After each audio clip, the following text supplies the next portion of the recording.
सर्वेभ्यो नमो नमः। आज हम कक्षा षष्ठी रुचिरा कक्षा षष्ठी की संस्कृत पाठ्यपुस्तक रुचिरा, जो रुचिरा प्रथम भाग है। कक्षा 6 में इसका प्रथम भाग है, 7 में द्वितीय भाग है और 8 में तृतीय भाग है। तो इस रुचिरा के तृतीय पाठ है शब्द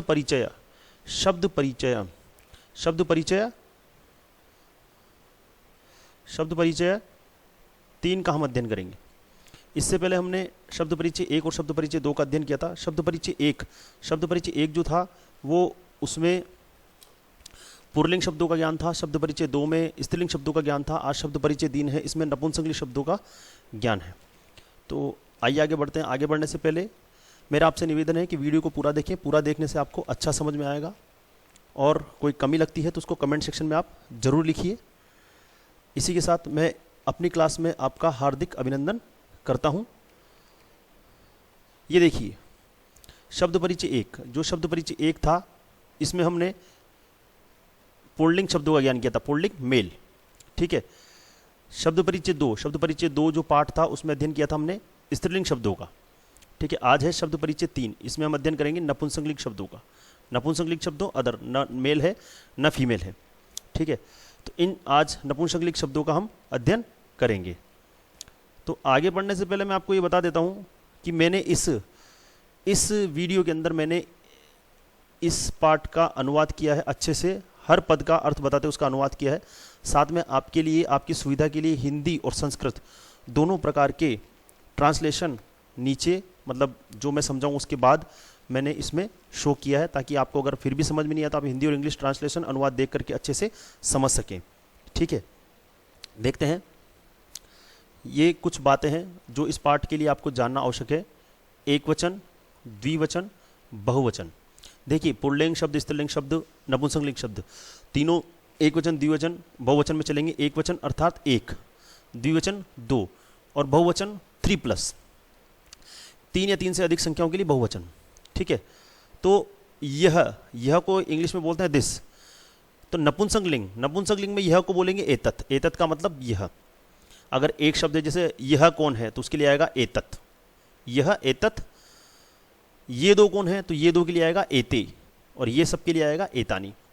इसी प्रकार वह के लिए आएगा तत्। ये देखो वह, दैट, वह के लिए आएगा तत्, और वे दोनों के लिए आएगा ते, और वे सब के लिए आएगा तानी। ठीक है। ये संस्कृत है। संस्कृत में नपुंसकलिंग में जैसे अब क्या या कौन तो उसके लिए आएगा किम। अगर एक है, जैसे हम पूछे यह कौन है, तो यह अगर एक है तो एतत् किम अस्ति। देखो आपका सेंटेंस बन चुका है, एतत् किम अस्ति। अगर हम पूछे वह कौन है तो तत् किम अस्ति। ठीक है। अब मैंने पूछा एतत्, यह कौन है तो एतत् किम अस्ति।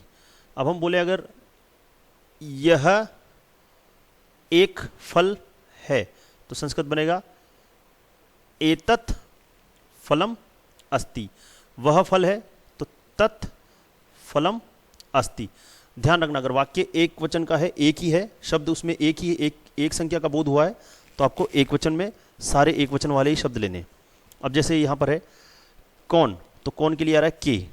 अब देखिए कौन के लिए के आ रहा है, यहाँ पर किम था, यहाँ पर के है, दो के लिए के हो गया। इसी प्रकार हे में भी अस्ति था और यहाँ स्त हो गया, फल का भी हो गया फले। अब हम प्रश्न पूछे ये दो कौन है, ये दोनों कौन है तो एते के स्त। ये दो कौन है, एते के स्त। अब बोले ये दो फल हैं तो एते फले स्त। वे दोनों फल हैं, ते फले स्त। ठीक है। अब इधर कौन के लिए आया कानी, हे के लिए संति और फल के लिए फलानी। जैसे ये सब क्या है तो एतानी कानी संति। ये सब क्या है, तो अब ऐसा नहीं आप यहाँ से एतानी ले लिया और यहाँ से के ले लिया और यहाँ से अस्ति, एतानी के अस्ति नहीं, सब यहीं से लेना आपको। तो एतानी कानी संति, ये सब क्या है। अब बोले ये सब फल है तो एतानी फलानी संति। वे सब फल है तो तानी फलानी संति। ठीक है, तो यहाँ पर ये सारे शब्द दिए हुए हैं। अब ये अगर शब्द आपको याद हैं तो आप इस पार्ट का पूरा अच्छे से अनुवाद आसानी से कर पाएंगे। चलो आगे बढ़ते हैं। ये देखिए पहला पैरा है, इसमें यहाँ पर पॉइंटर में आपके लिए दूसरा लेता हूँ, इसमें आपको अच्छे से शो नहीं होगा, इंक कलर हम ब्लैक लेते हैं समझाने के लिए। ठीक है, अब यहाँ पर सबसे पहले लिखा हुआ है एतत्। तो एतत् हमने देखो, एतत् हमने क्या लिखा था, एतत् का मतलब यह, एतत् का मतलब यह। तो एतत् यह, किम का मतलब क्या है, यह क्या है। अब देखो ये तो स्त्री, इसके बारे में नहीं पूछ रहा है, ये पूछ रहा है नपुंसकलिंग शब्दों का हम ज्ञान कर रहे हैं। तो ये ये इसके हाथ में जो ये कुदाल है इसके बारे में बोल रहा है। तो एतत् यह, ये क्या है, ये एतत् किम, यह क्या है।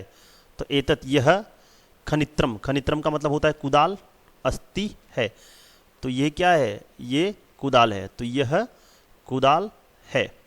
ठीक है, श्रमिका, अब ये जो लेडीज है ये क्या है, श्रमिका। श्रमिका मतलब फीमेल लेबर। श्रमिका खनित्रम, श्रमिका खनित्र को, इस कुदाल को चालयति, चला रही है, श्रमिका कुदाल को चला रही है। तो देखिए दोबारा, यह क्या है, यह कुदाल है, श्रमिका कुदाल को चला रही है। ठीक है, तो देखिए अब इसका ये नीचे ये हिंदी अनुवाद है, यह क्या है, यह कुदाल है, मजदूरनी फीमेल लेबर कुदाल चला रही है। इंग्लिश में ये आपके सामने तीनों सेंटेंस का इंग्लिश ट्रांसलेशन। ठीक है, अगला हम देखते हैं तत्। तत् का मतलब हमने क्या बताया था वहां पे, जैसे एतत् का मतलब यह, एतत् का मतलब यह, तत् का मतलब वह। ठीक है, तो तत् वह, कि वह क्या है, इसके बारे में पूछ रहा है, ये क्या है।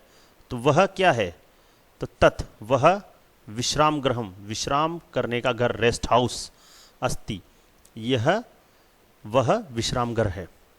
तो तत् किम, तत् का मतलब वह, किम का मतलब क्या, वह क्या है, तत् विश्राम गृहम, वह विश्राम गृह है।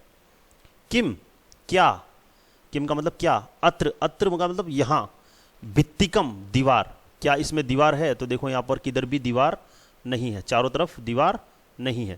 तो ये पूछ रहा है क्या यहाँ दीवार, भित्तिकम दीवार है।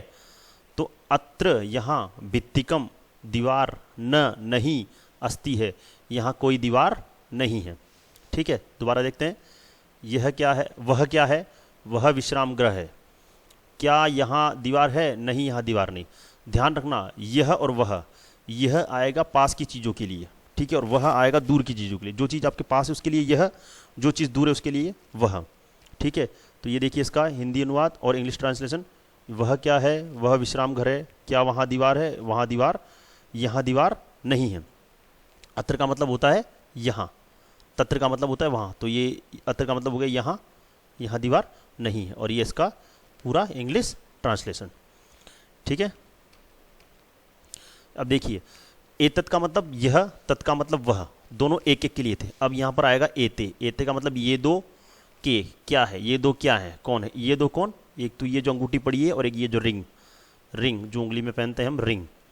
ठीक है, तो एते के ये दोनों क्या है, तो ये दोनों क्या है, एते ये दोनों अंगुलीय के, अंगुलीय के मतलब अंगूठियां, ये दो अंगूठियां स्त है।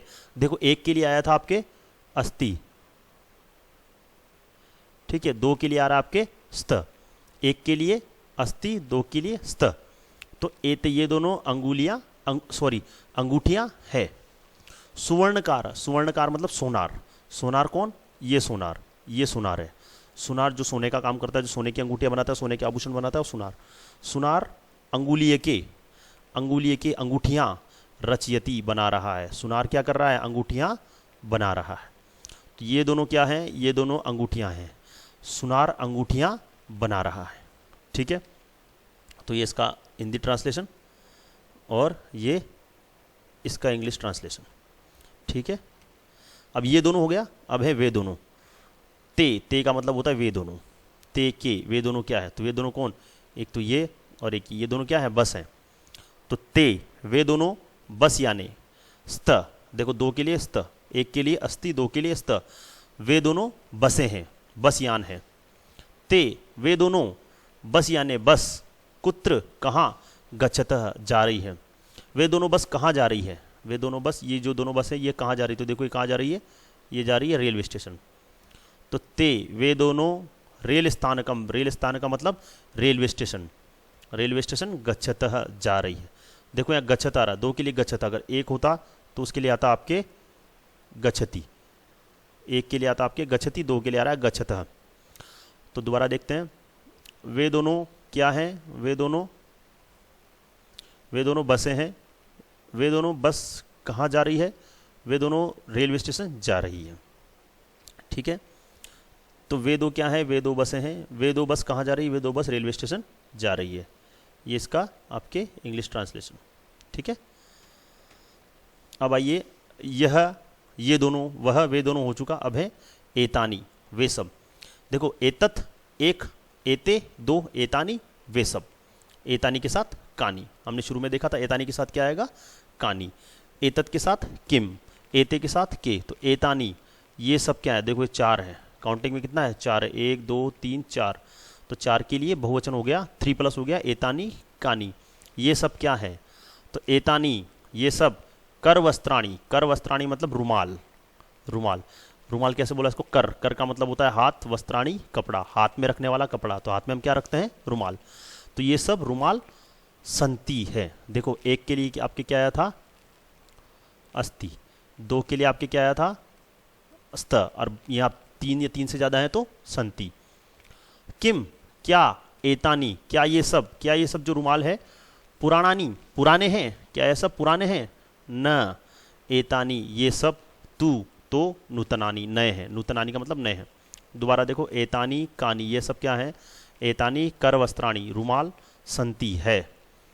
किम एतानी क्या ये सब पुराणानी पुराने हैं? न नहीं। एतानी तू, एतानी ये सब तो नूतनानी नए हैं। ठीक है, ये क्या है? ये रुमाल है। ये क्या ये पुराने हैं? नहीं, ये तो नए हैं। ठीक है, ये इसका इंग्लिश ट्रांसलेशन। अब वे सब, एतानी का मतलब ये सब, तानी का मतलब वे सब, तत् का मतलब वह, ते का मतलब वे दोनों, तानी का मतलब वे सब। तानी कानी वे सब क्या है? तो यहाँ बनानास जो है ये की लाइन के बारे में पूछ रहा है। ये वे सब क्या है? तो तानी वे सब कदली फलानी केले के फल संति है। वे सब केले के फल हैं। किम क्या? तानी वे सब मधुराणी मधुर हैं। क्या वे सब मधुर हैं? क्या केले मधुर है? तो हाँ यार, केले तो मीठे ही होते हैं। तो आम, आम का मतलब होता है हाँ, यस।